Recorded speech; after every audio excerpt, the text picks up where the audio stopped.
Hi, and welcome to Pokemon The Ultimate Experience Part 2, Trading and Training. I'm Jamie Jacobs, and welcome to the Collector's Guide to the Galaxy.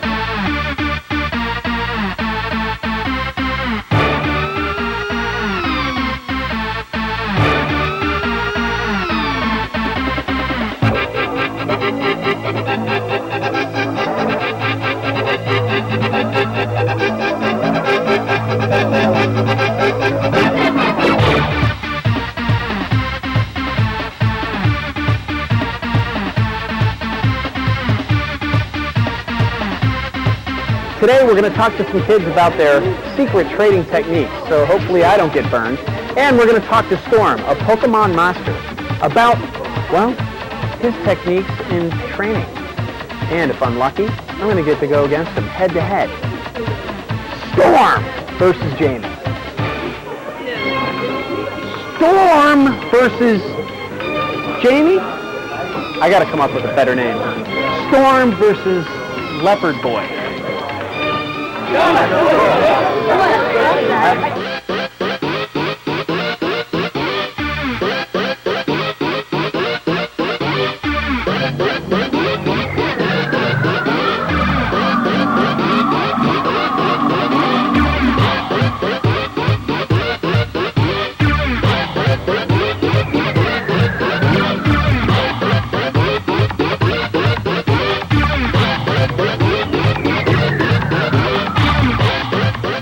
And here we are. The trading has begun. Actually, the mayhem has begun. If you think the New York Stock Exchange is crazy, check this out. As a matter of fact, I'm lucky enough to have... That's right. I got my own set, and I'm going in. Never mind them.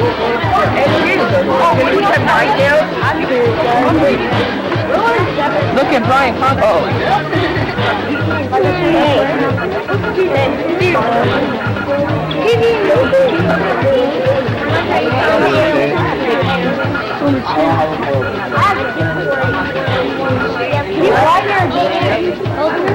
I have a feeling there's something good in here, so I want to start some trading. Does anybody want to trade?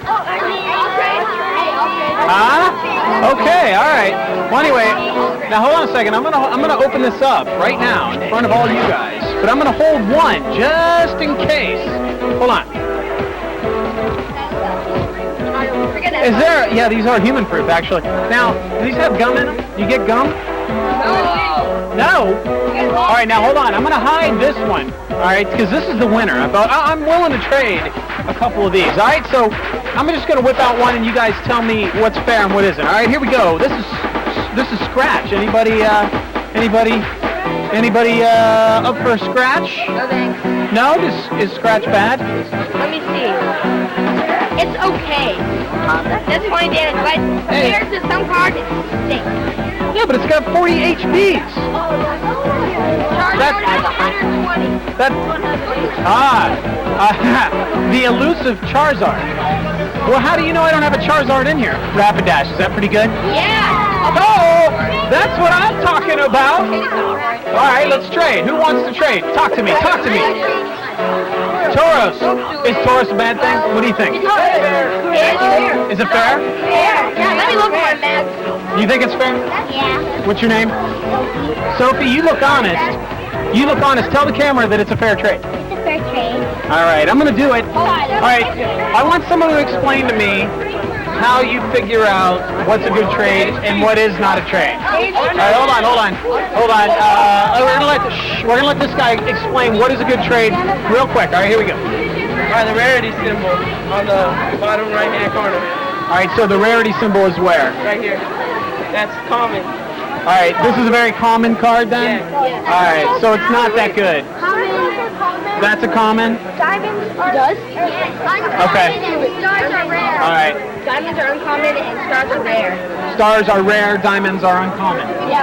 All right. You have to just know. Now, does a trainer card do anything for me? Oh, yeah. You just like that in every pack.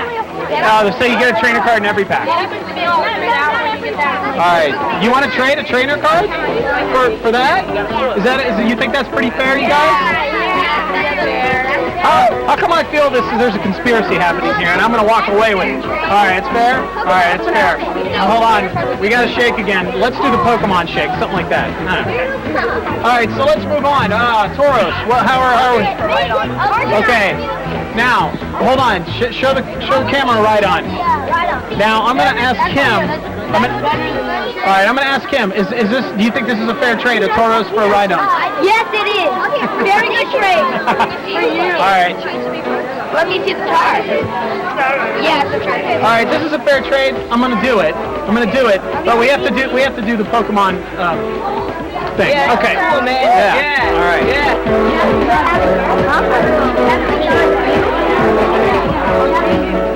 Oh, wait up. I'm going to buy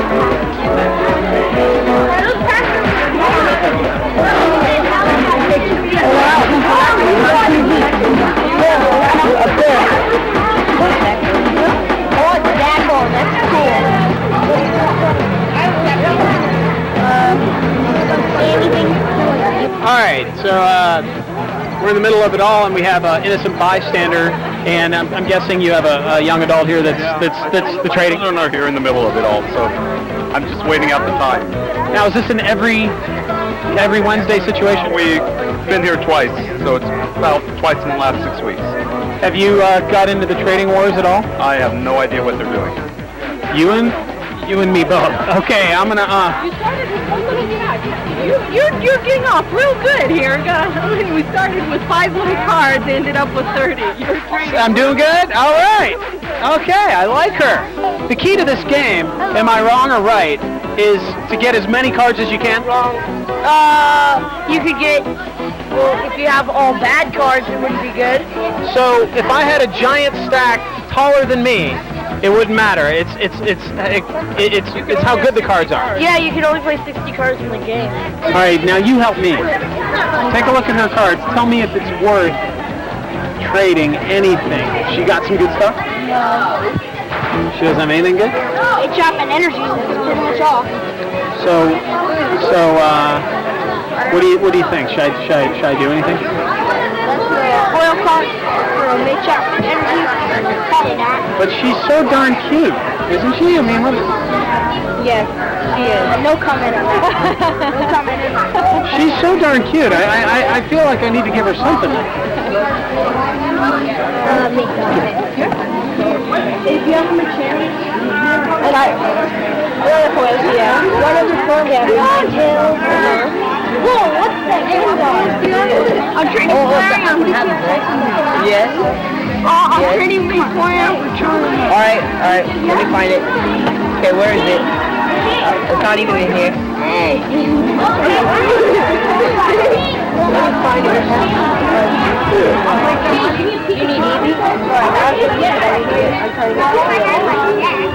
All right, we're here with Brett, and I had a quick question about what advice you could give young adults or even adults on their book as far as the cards go. Well, if you're getting them for a collection just because you like the pictures, you like the whole concept of Pokemon, then the best thing is to always try to pick up the rarest ones as easily as possible, as quickly as possible. And when you're trading, don't give away something that you'll be able to reacquire too easily for something that's going to be impossible to replace. The cards actually have symbols on them telling you whether they're common, uncommon, or rare, so that even if you're trading a rare card away for bulk, you can make sure to get, a fair trade out of it, or just one rare for one rare, or something comparable. On the other hand, if you don't collect the cards, you just enjoy the game, and you want to build a deck that'll help you win, say, tournaments like the one here today, or other ones elsewhere, then you'd want things that'll help your game itself. Certain cards give you card advantage, like Bill immediately replaces itself and gives you an extra card. There's another one called Professor Oak, which will refill your entire hand. Both of those will help you get through your deck to the cards you need quickly, so you can get to your big, strong Pokemon that will eventually win the game for you. Okay, so there you have it. Those are some tips on how to not only be a good collector, but a better trader as well. Okay, so thanks a lot, Brett. I really appreciate you talking to us. Anytime. And good luck with the rest of the day. Thank you. All right. Have a good, wow, that's a fat book you got there. You got a lot there, huh? Yeah, Okay, so is there any other strategies I need to know about trading cards at all to help me along so I don't get hosed like I just did a few minutes back? I use a magazine that tells the prices. So would that be considered, I don't know, inside information or cheating? No. That's just smart. Okay, good. If you don't get a foil for a foil, it's a bad trade. So this one's a foil? Yeah. Is a hologram and foil the same thing? Yeah. Okay, so there you go. Foil, shiny back, whatever. Okay, so those are three names that they're kind of all the same. How long have you been trading? Couple months. Have you had any good trades today? You've had one good trade? What was it? Yen card for a hypno. So that's a pretty good trade. Did the other guy make out okay too, or what? Yeah. Oh, hey, how you doing? Got any good trades today? Yeah, I almost got him this close, but I traded this kid 3 rares for one of my Zapdoses. I got a good trade. Okay, could you elaborate on the whole rare thing in a Zapdos or whatever? Sure. The rare symbol means it's hard to find in a pack, and if you get it, you're pretty lucky. And the Zapdos, it's one of the 3 legendary mystic birds, and it's pretty hard to get. I had to buy it here from Collector's Galaxy, and I got a pretty good deal off it. I traded him for a Raichu, Jolteon, and Victory Bell, so I got a pretty good trade. Okay, and so have you ever done a trade here where you just totally lost your head and later on figured out that you made the biggest mistake of your life? Yeah, I traded my Charizard away for like these 2 foils, and then I wish I hadn't done it because I had the whole American set, and I was like, and it took me like 2 months to get the whole thing. So I was pretty depressed.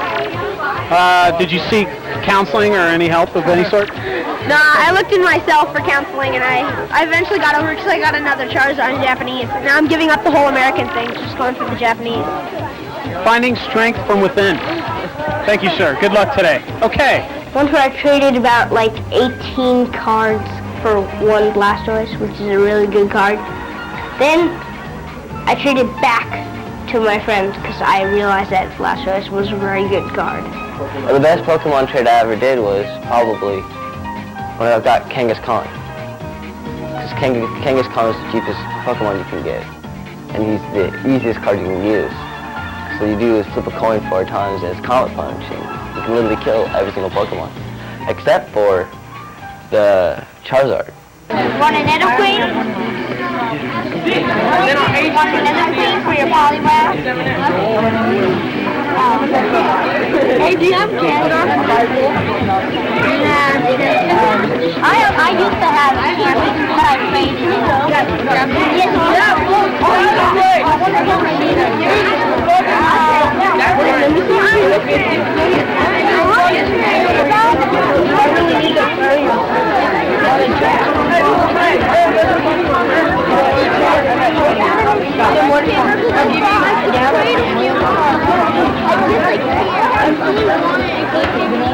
Hey, Ryan, there you are.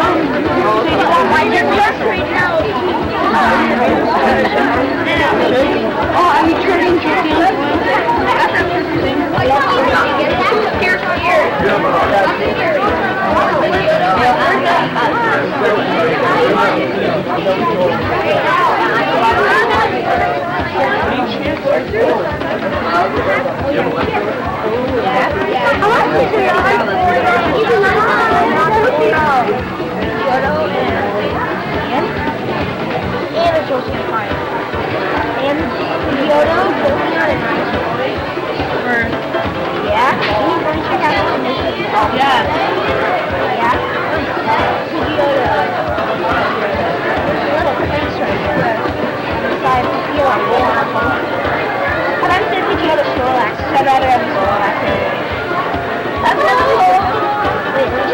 Has there been any Jerry Springer-like situations happening tonight? No. So it's kind of calm. Yeah, we pretty much keep that in check. You seem like sort of a master at this, or close. Are you close to being a master at all? I wish. All right. What sort of trading techniques do you use to better your game? What she gave me, this.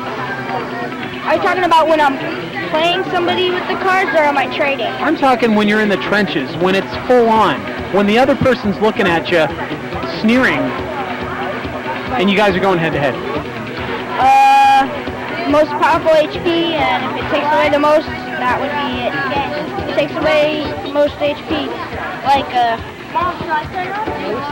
30x on a knitter rhino. It's pretty good. Probably pronounced that wrong, but What are your training tips? Like what do you do to be good and to win and get good cards? Well, I buy a lot of booster packs, of course, and a lot of cards. Look at the card really closely, see what it does, and see, not like Charizard, oh, it's 100 damage, woo. I mean, like, you could look at another guy that's like a little guy, and he could whoop, like this Mr. Mime guy has 40 HP, and that guy has 120. He could beat him just with one move that he has. Really? It's just like a power, so Charizard can't attack him or something. Everybody thinks Charizard is such a good card.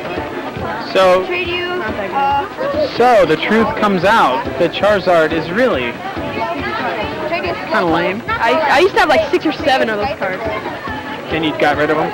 Yep, I only got one now. I got 2 sets in my backpack right now, but I don't take them out. Else kids go, ooh, I'll show you something like that. Something for that. Okay, so what's the main thing to keep in mind while trading? Make sure you always get the better deal, I guess. That's what I do. Make sure you're not ripping yourself off. Look at the quality of the card if it's not bent and scratched up.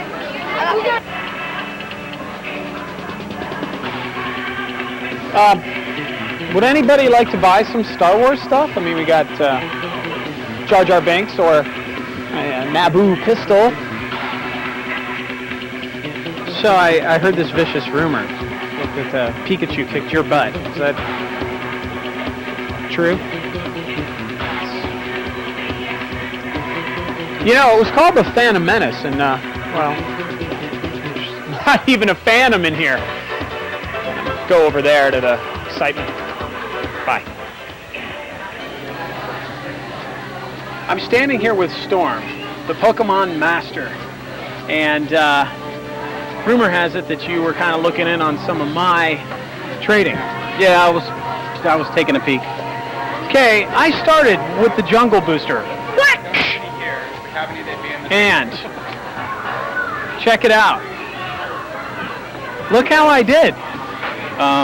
Well, I got to see the cards before I can tell you how well you did. Sometimes it doesn't matter how many cards you get. It depends on what you get. Oh, you mean so if I have a whole bunch, it doesn't matter, or it could not matter? Yeah, it could not matter. It just depends on the quality of the card and what cards you actually have. Well, I'm going to go ahead and hand them over to you, and you just give me a little synopsis of how I did, okay? All right, here we go. Take a look at them here. Let's see. Pikachu is common. Eevee, it's okay. Let's see. Mankey, he's all right. You got a lot of those. You got a lot of duplicates. No foils at all. Okay, so that's bad. Yeah, you want to get foils. For the most part, foils are like the most collectible cards. You know, I could swear I had some of those at one point. Yeah, you did, and you gave them away pretty easily too. Oh, you saw that? Yeah, you got to watch out. Some kids will take advantage of you. They'll tell you they don't really want it, and then you'll sell it for cheaper. So, like when they were all gathered around me and saying, "Oh, do it," I shouldn't have. Yeah, you should have kept on to it. Probably could have got a better card out of it. For the most part, your best card is probably Taurus. Okay, so my best card is Taurus. Yeah.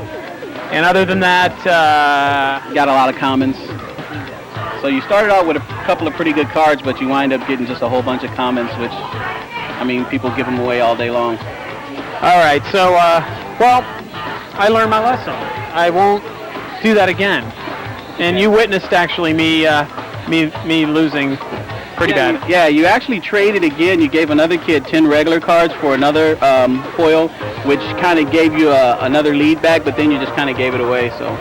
Plus, too, my foil had scratches on it too, so I didn't notice. Yeah, scratches can bring down the quality of the card. Now, if you're getting cards to trade or getting cards to play, is there a difference? I mean, what's that like? There's a big difference in getting the cards to play, and depending on if you're trading. If you're just trading to collect the cards, for the most part, you just want to get the really expensive foils. But if you're trading to build a deck or something like that, sometimes it's okay to get duplicates of commons and stuff like that, because your cheapest cards are your basic Pokemon, and if you're building a deck and you're learning how to play the game, you need a lot of those. Okay, so what if I'm trading and I'm unsure of a trade? What do I do? Well, if you're unsure of a trade, basically what you want to do is either have your parent there looking in on you, somebody who's in the store, a specialist like myself, or a collector who's there who's actually running the tournament, the trading or whatever, and basically ask them, or you can even ask your friend. If he's there with you, you ask him, what do you think, but always be sure of a trade. If you're unsure, always ask someone else. Throw in some tips and techniques that are going to help me be a better player. Well, basically to begin with, you want to try to get a lot of cards. You want to use your duplicates. You never want to trade cards that you need, because you're trying to complete a whole set, and right now I believe there's 152 cards. So what you do is you get the duplicates that you don't need, and you trade for some of the cards that you do need. When you're trading, like I said before, if you're not sure for a trade, you either ask your friend or a specialist who's on there. For the most part, you can check on the cards. Some of the cards have little symbols at the bottom right-hand corner. Circle represents common, a diamond represents uncommons, and then the stars are rare. And basically, you don't want to trade a rare card for a couple of commons, unless of course you're building a deck or something like that.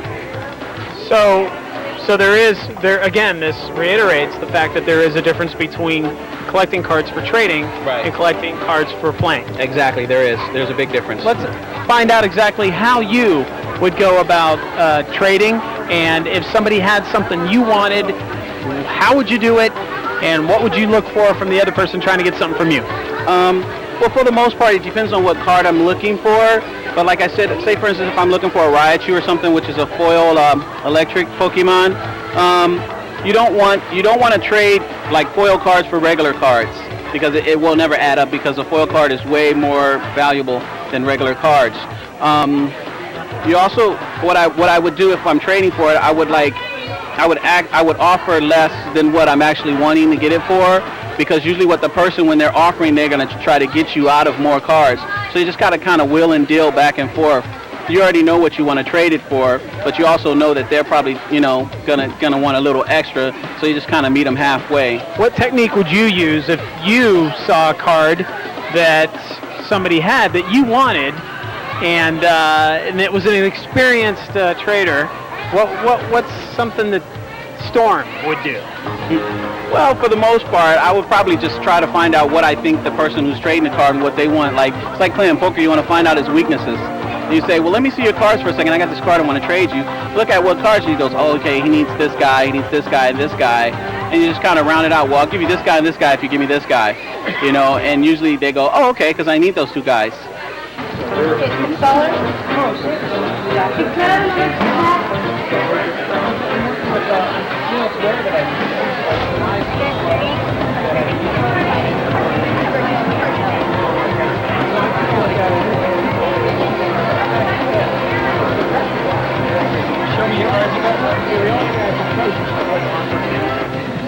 Now remember, if somebody asks to take a Pikachu, say no, because you need this card.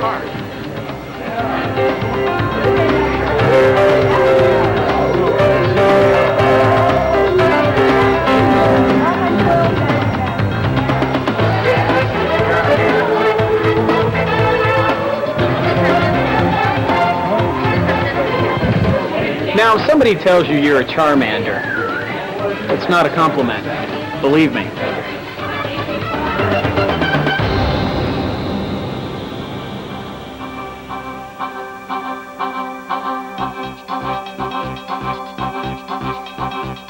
Basically, Pokemon consists of 7 different colors, 7 different elements. These elements come in Pokemons as well as energy.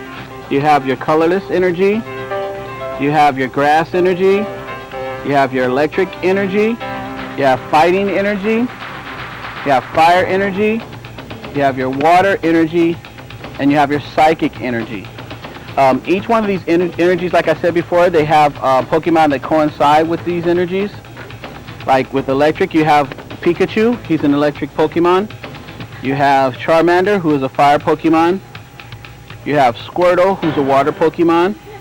Rattata, who's a colorless Pokemon. You have Mewtwo, who is a psychic Pokemon, and then Machop. Oops, wait, Machop, who is an energy Pokemon, and then I'm missing Grass. Just a second. And then there's Bulbasaur, who's a grass Pokemon. Each one of these Pokemon that you see in front of you are what we call basic Pokemons. Basically, what basic Pokemon are exactly what they are. They're the basic stage that comes out before you can evolve into anything else. I'll explain evolve later. The way you can tell that they're basic Pokemons, if you look up into the left-hand corner of the cards, you'll see right here it says basic Pokemon. Also, the way that you can tell what type of Pokemon they are is you see this little icon right here in the corner, which is a circle. In the middle of it, it has what element they are. Like Charmander has a flame, just like the fire energy does. Squirtle has a water inside a circle, just like the water energy does. This little symbol, these little numbers right here that has HP next to it, basically what this is the Pokemon's hit points. Some people call it health points, some people call it HP, some people call it hyper points. No matter what you call it, basically what it is Pokemon's lifespan. Basically what it is when he runs out of these hit points, he's knocked out, which means he can't fight anymore. Each Pokemon has different attacks. The attacks are right here under their picture, as you can see, like with Charmander's Scratch. With this emblem right here, he does Scratch for 10. Now this circle right here that's colorless, like this energy down here, that doesn't mean that he needs this specific energy in order to do this attack. Basically what this means is that he can use any color energy attached to him in order to do this attack. Okay, now keep in mind everything that I explained to you guys, you might not kind of understand it right now because it's just words and it's explaining how the cards demonstrate and how they work. But for the most part, once I show you the demo game and we go through the steps, you guys will see that it's pretty easy to catch on. Okay, he does an attack for 10, and basically this is the damage that he does to another Pokemon when he does the Scratch attack. Some attacks require more energy than one, like his only require one. His require one, but it has to be a fighting energy. Like Machop, he does a low kick for 20, but he has to have a fighting energy attached to him. But he only needs one, and for every circle icon that's next to that attack, that's one more energy card that he needs attached to him. Like Bulbasaur's attack, he does Leech Seed, and he needs 2 grass energy attached to him in order to do this attack. Once he does this attack for 20 to the defending Pokemon, he heals himself for 1 counter. Each counter represents 10, so basically he heals himself for 10 points of damage every time he uses an attack. So if he's damaged for 10 points of damage and then he does his attack, it heals him back up completely. Then what you have, after attacks, you have what they call weaknesses. Most Pokemon have weaknesses, some of them don't have weaknesses. Basically what the weakness does is any damage that a Pokemon takes from that specific weakness that he's weak against, he takes double. Say for instance like Charmander, he's weak against water. That means if Squirtle here, because he's a water Pokemon, he attacks Charmander, Charmander would take double. So if he hits him for 10, he would take 20. Then you have what you call resistance. These particular Pokemons don't have resistances, but this one does. Rattata, he has resistance. Basically what he's resistance against is psychic. You see the little circle is purple and it has a little icon like this energy. That means he's resistance against Mewtwo's attacks. But he's only resistance up to -30. What this means, if Mewtwo attacks him for 30 points of damage, it does how much? 0. Okay? But if he attacks him for 40, how much does it do? 10. Right, there you go. If he attacks him for 50, he only does 20, and so forth. So you subtract that. It's like he's immune to it, but only up to -30. These are basic Pokemons. Some of them evolve into bigger Pokemon. They're the same Pokemon, they just get a little bit bigger. I'm going to use a couple of them as an example, like Squirtle. He turns into War Turtle. He also turns into Blastoise, but right now we're just going to use the first stage as an example. He's the same Pokemon. The only difference is that his name changes and he gets bigger. He has more hit points. The way you can tell what card he attaches to, because it has a little picture of Squirtle and also says up at the top that he evolves from Squirtle. So it tells you exactly what you need to do with the card when you get it in your hand. So if you're not sure, just read the text and it'll tell you exactly what you need to do. Then they have what they call the second stage. So far, this is the highest stage that Pokemons evolve into. It's stage number 2. At this point, the Pokemon's at his max, pretty much as he can get. He has more hit points, like with Machamp, he has 100. Right here at the top, it tells you he evolved from Machoke.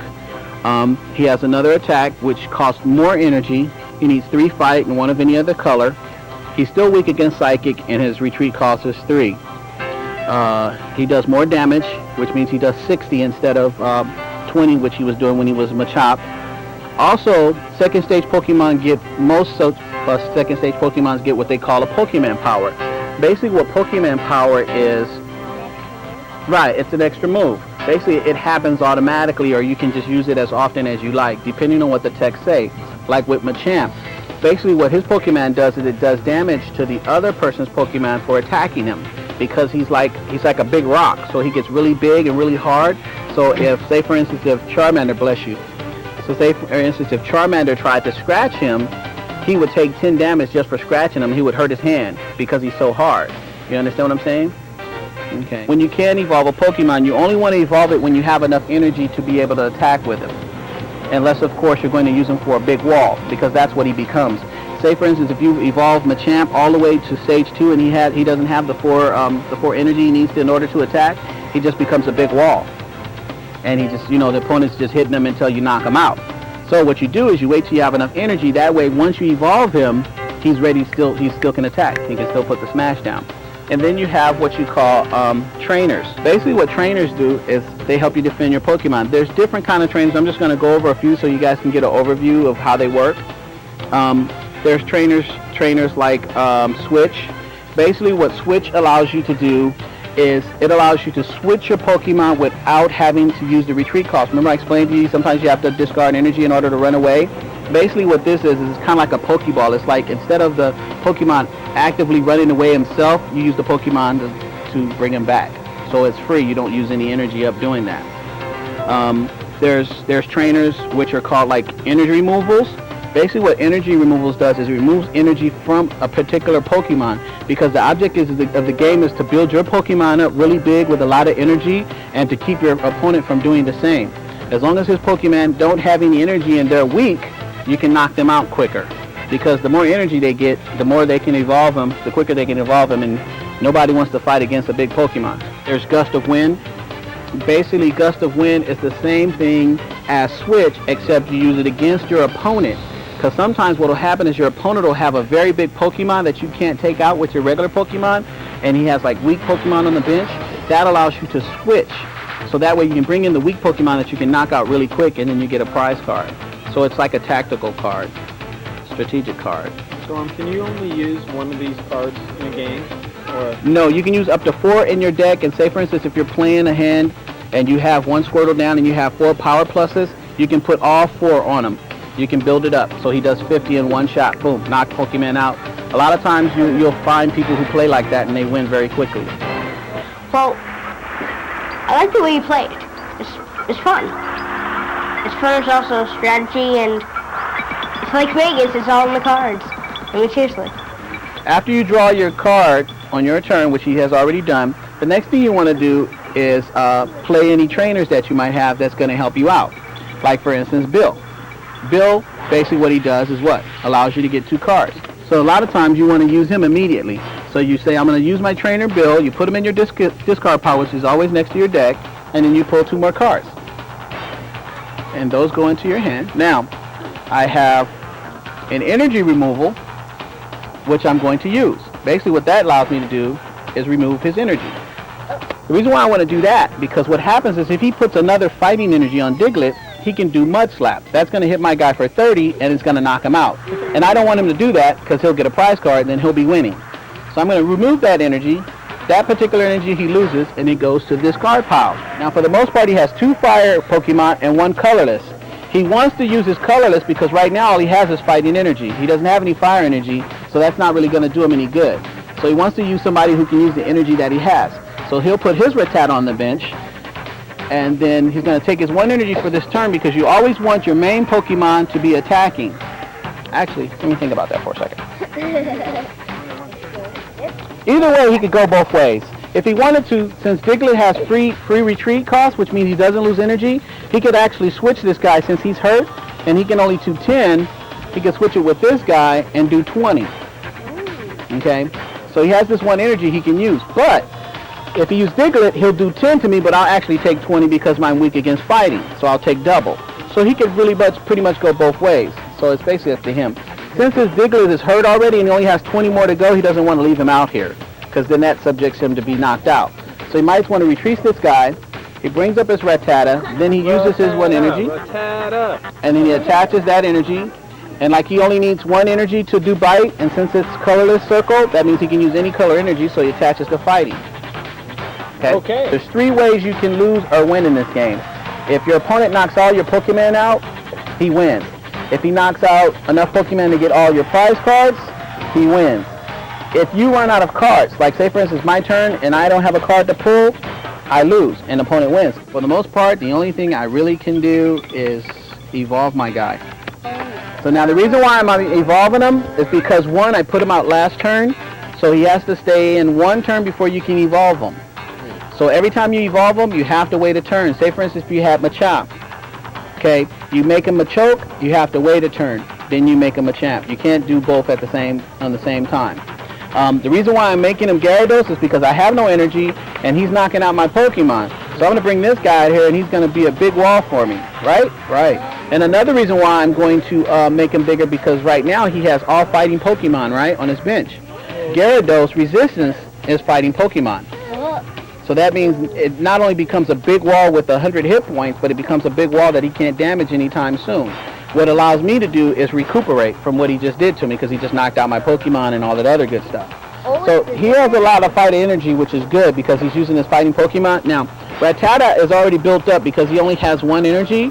You can put more on him, but why waste it? He only needs 1 energy to do his only attack. He's not evolving him, and he doesn't need an extra energy in order to retreat. So what he wants to start doing now is building up his benched Pokemon. So what you do is you put energy on this guy. Since he's not hurt, this is probably the main guy you want to put it on. So now he's ready to go. So for whatever reason, if Rattata gets knocked out, this guy's ready to fight. You don't have to build him up. You see what I'm saying? Ah, another energy. Charmeleon! Use Charmeleon. Retrieve Rattata for free. So put it on your Charmeleon. Right. Yeah, use Charmeleon against me. Okay. And you can retreat your Rattata for free. And bring up this? Yep, bring him out. Sacrifice 1 energy and you can do flamethrower. You can do flamethrower for 50 and that knocks this guy out. Why did you sacrifice energy? Because that's what his attack does. He's like a dragon. He has to suck his fire in and he blows it out as an attack. All right. Which attack you want if he's if he only wanted to scratch for 30, he could do that. But if you can knock a person's Pokemon out, 9 times out of 10 you want to use that. Okay. Okay. All right. Storm, thanks a lot. I appreciate problem. it. I learned a lot. Okay. And I'll see you again. Okay. I'll let these guys go. All right. So hopefully the terms Diglett, Drowsy, and Squirtle mean something more than just some crazy gibberish. They're Pokemon. I'm Jamie Jacobs, and on behalf of everyone here at Collector's Guide to the Galaxy, we hope you had fun and learned something. And remember, catch 'em all.